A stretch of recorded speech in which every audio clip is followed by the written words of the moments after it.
Absolutely. So we had Supergirl on before you, but what I want to say is I think this is back-to-back Supergirls. Am I right? Because we got Laurie Hernandez, Olympic gold medalist. Thank you. So you've won a gold medal at the Olympics. You won Dancing with the Stars. Now you have a book published. Do you guys know how old she is, by the way? 16 years old. What were you guys doing at 16? Not that. But you've had a pretty incredible year. What is it like just conquering the world at 16? It's definitely been a giant whirlwind. I mean, being able to go to the Olympics and then go on Dancing with the Stars and have all these amazing opportunities, it's been a whirlwind. You just make me feel bad because I was just thinking about what I was doing at 16 when I was looking. And then we were talking backstage, but I find this pretty cool. But I'm a big SVU fan, and you are as well. I love Law and Order. I know. So she's going to be on SVU. That's pretty cool. You don't know what you're doing yet, though, right? We don't know if you're I don't the know murderer, yet. Who knows? not the murderer. Maybe just pew pew. Yeah. So the book, which we have right here, is I Got This. It's a phrase you uttered at the Olympics. Yes. That was kind of caught on camera. Was that planned, or was that just in the moment you were feeling it? I mean, it wasn't scripted at all. It was more just like, at every competition, I always have like this nervous tick to talk to myself and be like, okay, you can do it. I believe in you. You're good. You're fine. You got it. And I talked to myself. So right before I went up to compete at the Olympics on beam, I whispered, I got this. And the camera caught it and it went viral. So yeah. Do people worry about you when you're talking to yourself? Who knows? Maybe. What else have you said to yourself? Anything? You're good. You've worked hard for this. You can do it. And it's literally like self-talk motivation. And then I just say it until my mind believes it and it calms me down. Awesome. And then how did you decide on this phrase as the title of your book? Well, knowing that people really saw me say this phrase and I guess it really caught people's attention, I thought, hey, I guess they really liked that quote and maybe it related to some people. So it's like, boom. Were there other alternative titles that you considered, or was this just like no brainer? I got this. This is kind of a no brainer just because the way that people reacted to it, it was, this gif of me. Is it gif or gif? I think it's a gif. GIF? Is it a GIF? I don't know. GIF. Anyone? I see both whenever. So GIF. But there's one of those of me whispering, I got this, right before I went on the beam. And so seeing that really go all over Twitter, I was like, okay, this will be familiar to people. Is it like you're known as sort of like, was it the emoji? The human emoji. The human emoji. Growing up now with, when I was in 2008 at the Olympics, there was nothing like this, and now you are sort of associated with emojis. What is that like? Was that fun for you, and how did you get that tag? Well, as a gymnast, I was known as a very expressive gymnast just because typically your average gymnast can be very serious and, tuned into their work, which is kind of how it should be because we do crazy flips and we have to be focused. But at the same time, I was always very bubbly and very excited to be in new situations and competitions. And they were like, this kid, any emotion she's thinking, it's always showing up on her face. And so they gave me human emoji, and I think it fits. Do people online, can you show us some emoji faces? Yeah, which one do you want to see? I got a list. Oh, okay. I got a list. Well, let's start with a smiley face with open mouth. That's a good one. This is one I don't want to get today, but the side eye. Whoa. All right. If I give you a bad question, you give me that eye, I'm going to feel very bad. Oh, you'll see it. Surprise face. All right, last one. This is good, though. This is awesome for parties, I think. For sure. When you go to parties, Should I you're be 16. scared? You shouldn't be at parties. Epic grin. He's not kidding. Do you have any favorites or new ones that you've broken out? Yeah, the monkey one is definitely my favorite. It's like, I have a microphone in this hand. Awesome. So I loved reading your book, and I love, like, you guys like the Olympics? So we got some Olympic fans here. So I think like millions of people, probably billions around the world, I watched you guys just dominating at the Olympics. Aw, thank you. I love just getting the inside stories. So another kind of moment you had was right before you did your floor routine, you kind of gave the floor judge like a little wink. Was that planned, or you That was just very bold of me. Yes. I look back and I'm like, woo. Did you know that was coming? Were you like, I'm gonna go out there, wink at the floor judge, and then do this, or is this all just like Laurie Hernandez, just a spontaneous energy. It was very spontaneous, but actually, right before I went up to compete in floor, I was really nervous, and my teammates were like, "Dude, relax, you got it. Like, we're doing really well at this competition. You're gonna be fine. Just go out there and be excited, and feel that energy." And I just went up there, and I was like, "I feel the energy, man." Blink, and I was like, "Why did I do that?" But I did it, and it stuck with me forever now. Did you have that thought as you were starting, like, why did I do that? Or is it just well, the thought beforehand was like, I'm going to wink at you. I'm so excited for this routine. You're going to like this routine. Then I just, oh my gosh, why did I do that? That was such a bad idea. It's so funny to think of you thinking of that as you're like, About to on the biggest compete, stage of the like- sport, about to compete. So I also want to ask you, there's a lot of good stories in the book. I don't want to give all of them away. But you All write my in the book that favorites. you're kind of a crier. I am a crier. And your sister gave you kind of a funny present when you qualified for the Olympics. Yeah, so basically before Olympic trials, oops. Before Olympic trials, we all went out to eat, and I had like this breakdown, and I was just crying while I was all over the place because my routines weren't coming into place and exactly how I wanted them to. And this poor waitress kept bringing over mounds and mounds of like tissues. Put them on the table. There's just tissues everywhere. And as we were leaving, my sister looked at my dad and said, "When she makes the Olympics, I'm going to give these back to her." And so I went to Olympic trials, and I was able to make the Olympic team. We came home, had a celebratory dinner, and my sister handed me a goodie bag with the tissues in there. She was like, when you thought, you didn't believe in yourself, we believed in you. And it was a really beautiful moment. So Do you still have the dirty tissues? Of course. Nice. Where do you keep those? Somewhere. We're gonna be talking about where she keeps all her stuff. So she keeps all good her to know. stuff. We can start with the dirty tissues. So let me ask you a little bit about what it's like to be at the Olympics at 16, because I think people think of the Olympics and they see the stories of like wild partying and stuff like that. Michael Phelps winning everything. Michael Phelps, yeah. But I think you guys are a little more like under lock and key. Like, do you feel like you were kind of missing out at all? And what is it like to be sort of 15, 16 at the Olympics? I don't think we were missing out at all. I mean, I think being at the Olympics at 16, it's like a reality check because you go in there with this gigantic goal you want to do so well and you don't want to ruin it. And so you're going to bed at perfect times, you're eating all the right foods, and you're making sure that you're very kind to your teammates because this is such a stressful situation. It's such a stressful time that you want to make sure that everybody's good, and we're lowering our stress levels as low as possible. So I think being able to do all that as a person, it, made me better. Were there any Olympians that you were excited to meet at the games? Of course. Besides the fencing team. Besides you, because you're an Olympian. He's an Olympian. Thank you. Yeah, I just switched it up. I would give you my smiley emoji face, but I don't have that skill. No smiles. I can't do it. How do you do the smiley face? You can do it. I believe in you. It's Go. That's not it. It's That's okay. really bad. You got this. I got this. Thank you. Look at that. Motivation everywhere. Awesome. And I want to get into how you got in gymnastics. So I read in your book that you started in dance. Your parents put you in dance, but you didn't really take to it. It was more like, it wasn't necessarily like hip hop or ballroom dancing. It was ballet dancing. And I think that being 2 and 3 years old at the time, it was a little too serious for my age. But after every dance rehearsal, they gave us sugar cookies. And so I would do the dance, and I was like, man, if I stayed the whole rehearsal, I get sugar cookies. And that was my reason to stay. But then at some point, I saw a gymnast on TV. I looked at her, and I was like, I want to do what she does. And my mom was like, gymnastics? And I was like, yes, gymnastics. So that She really put me came in. from you. She brought it. And then when you started doing gymnastics, did you just take to it right away? Like, what were your first impressions that first day at gymnastics, if you can remember? Well, I started at 5, so that was pretty early on, still in kindergarten, and I think my earliest memory was me just walking down the beam in a yellow T-shirt, and there's an instructor holding my hand.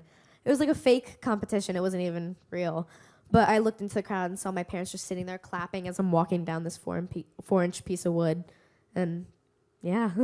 And that was it. And when did you start to think about, okay, I can be really good at gymnastics? When was that transition for you? Was it something you thought about? Was it something your coaches just started realizing, seeing you? How did you go on this journey that got you to the Rio Olympics?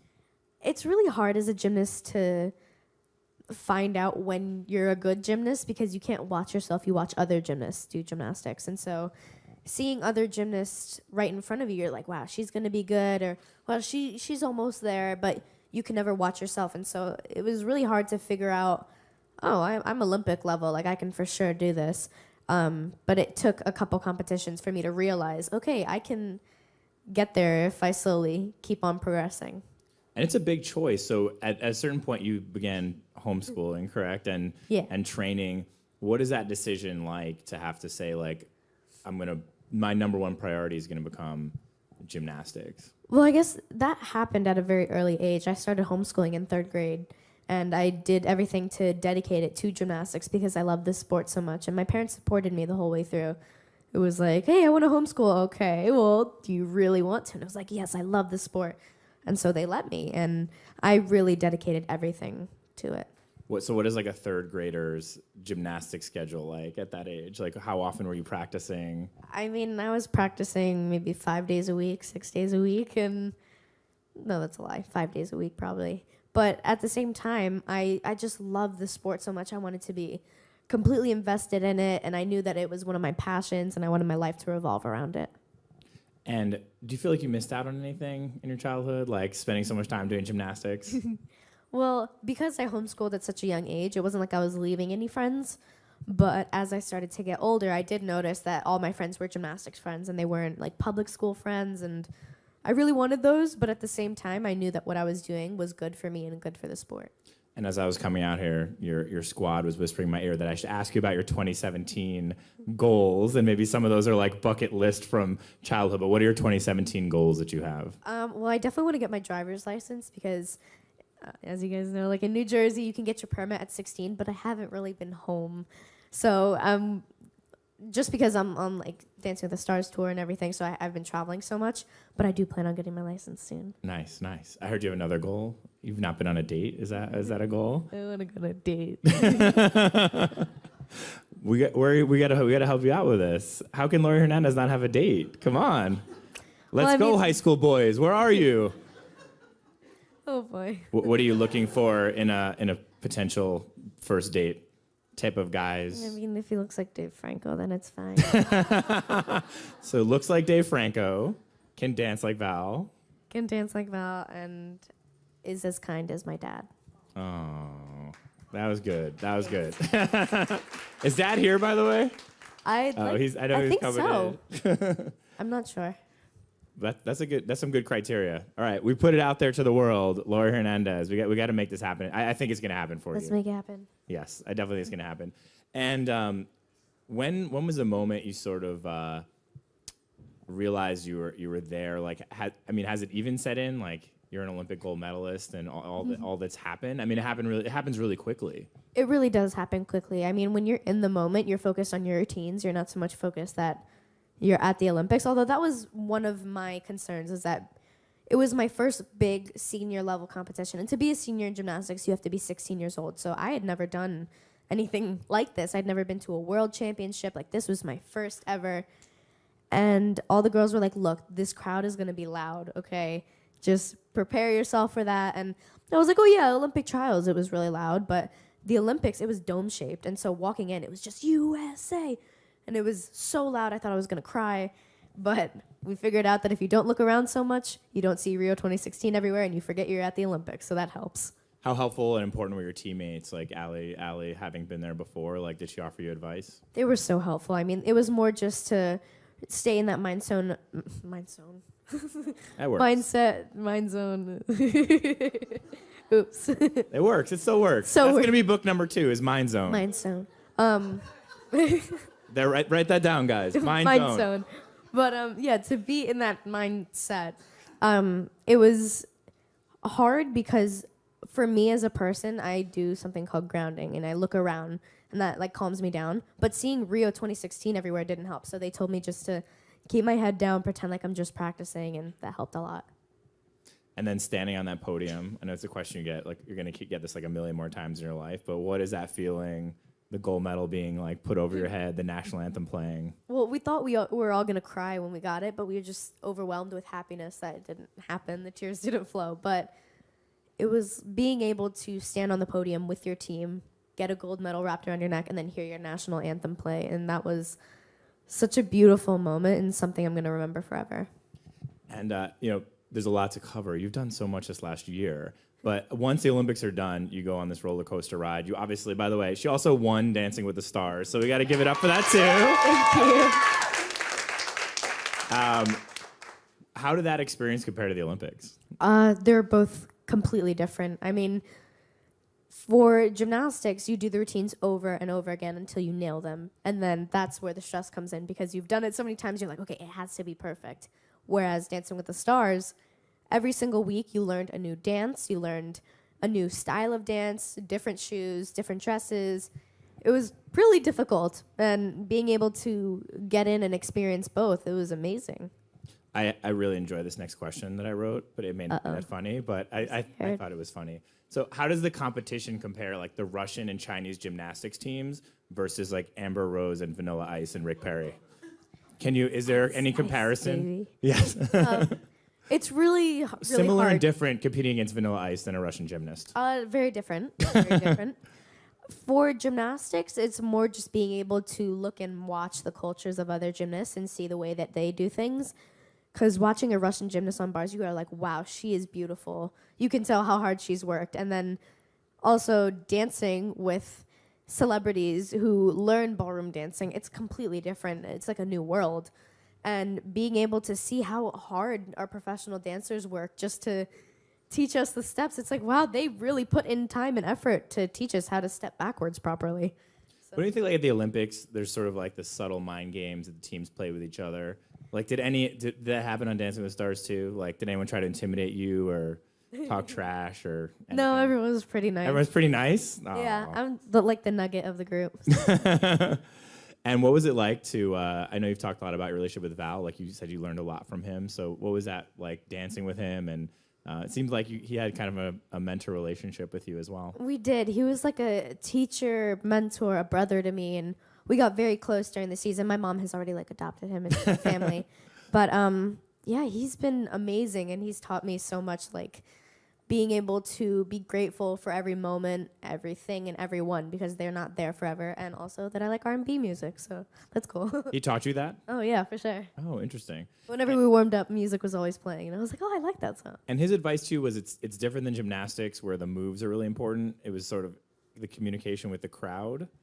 Yeah, I mean, also just being able to interact with the crowd and show your story through dance. That's what he likes to do. He is always telling me, like, it's not about the steps that you're doing, it's the intentions of your step. And it's like, you're a smart man. Were there any tips that you picked up that you think will help you in gymnastics? If I'm able to you're already winking at judges, dance. but They're very different. I don't think I'll be using heels on the floor exercise dance floor, or on the yes. beam. No heels on the beam, please. And where are you keeping the mirror ball trophy? The mirror ball is like in the middle of our living room. Just on a coffee Mom table? did in the that, middle? yeah, on the Mom coffee did that? table, Where are the just- Olympic medals? In a safe. Okay, so if we go to your house, mirror ball trophy, center stage. Yes, and you'll never find the medals. And you'll never find the medals. Good to know, good to know, good to know. And I'm wondering, there's been a little bit of, well, you're on tour right now as well, right? With Yes. Dancing with the Stars. What has that been like? It's been amazing. Everyone is so kind, and we've been watching a lot of movies on the tour bus and playing a lot of music. And Who's your bestie on the tour? my bestie? I don't know. They're all really nice. Oh, really nice. They're all very nice. Our buses are split into like half girls, half guys, and it's not like all girls and all guys. So having that mixture, it's like everyone gets along so well, and they're definitely like family to me. So you guys are on who's on your bus? I have Val, Gleb, Keo, Alan, and Sharna. Okay. And what you guys fight over, like the TV shows at night? Like, what's it like in that van? in that bus? We don't really fight over anything. What are you guys watching on the Dancing with the Stars bus? Whatever we can find. I think the other day we watched a polar bear documentary because we couldn't find anything. Nice, nice. So yeah, life is good. Very awesome. Well, I got a bunch of questions for you Okay. before we get to the crowd. So we're going to kind of speed through a couple of these. I'm ready. Are you ready? All right. So you were at the VMAs. You got to meet Beyonce. What was that like? I think that's your answer. But actually, being able to meet Beyonce, we were freaking out because we opened up the note card, saw it, read Beyonce, and we just looked at each other like, this is Beyonce. We're presenting an award too. she hugged us. She had rhinestones on. They were scratching us. We were like, Beyonce scratched us. Did you say anything to her? I can't remember. You can't remember. I was just standing there like this the whole time. You got to meet Kanye as well. I made Kanye smile. You made Kanye smile? That's good luck. He needs it. He needs a smile. He's had a tough year. Not a good smile. It's just smile more. If anyone can make Kanye smile, it's you, I think, Laurie. Thank you.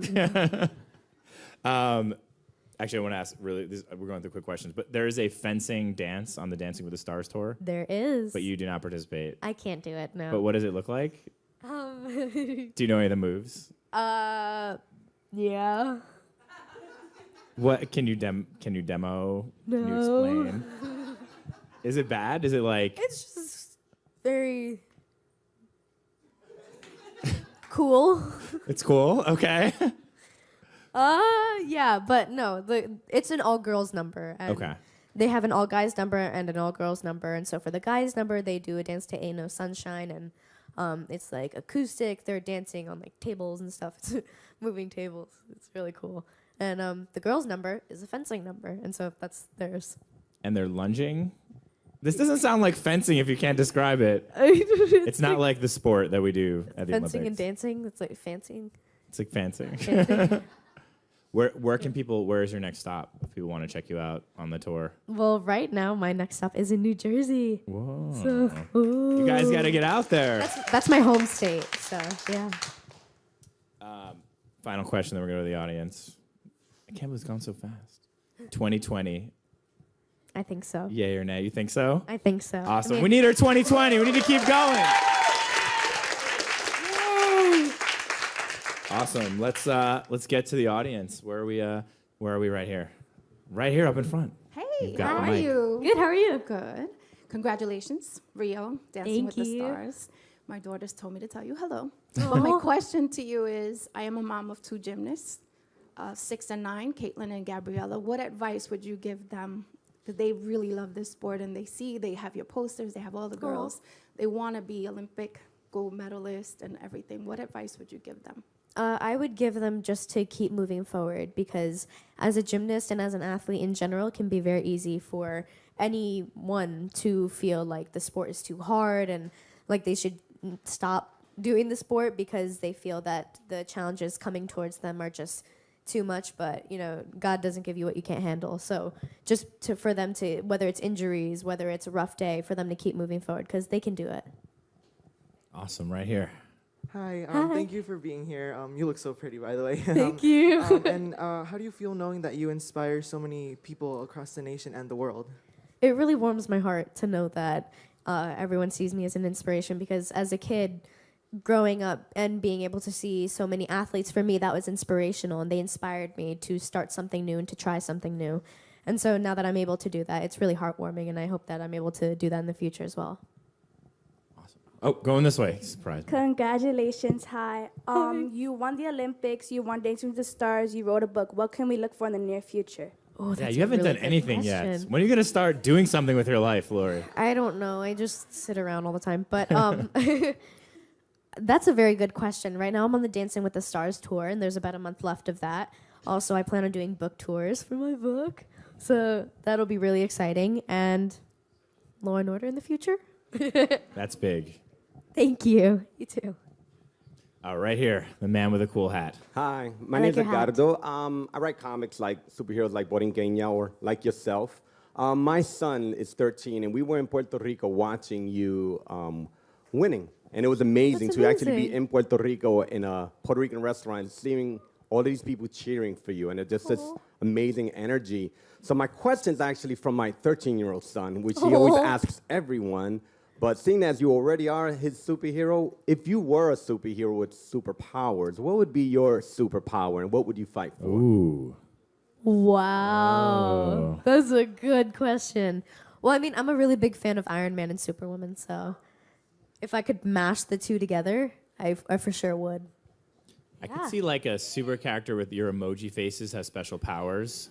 Like you can go in and give a certain emoji face and just like Just so power they know that I'm generates really out from happy or that. really angry at them. No, but impact the crowd. I can see it. You Everybody got to do it. You write comics, so we got to make this happen. Smile, Let's see the everybody Laurie smiles. Hernandez comic. Sad, everybody's sad. Well, Laurie, I'm kind of sad because we're running out of time. But I do want to say you guys should go pick up this book. Yay! I got this. It is awesome, very inspirational. Yay! If people want to find out where you're going to be for your book tour, for Dancing with the Stars, for whatever else you're going to be doing, what's the best place for them to follow you? Tune into all my social media accounts just because that's where... There's like only 20 of them. Well, I mean, there's a Facebook, Instagram, Twitter. I do have Snapchat, and those are all linked together. And so basically, if you follow all of those, you'll be able to see what's coming next and where I'll be next. Awesome. Congratulations, Laurie Hernandez. Everyone, AOL Bill! Thank you so much.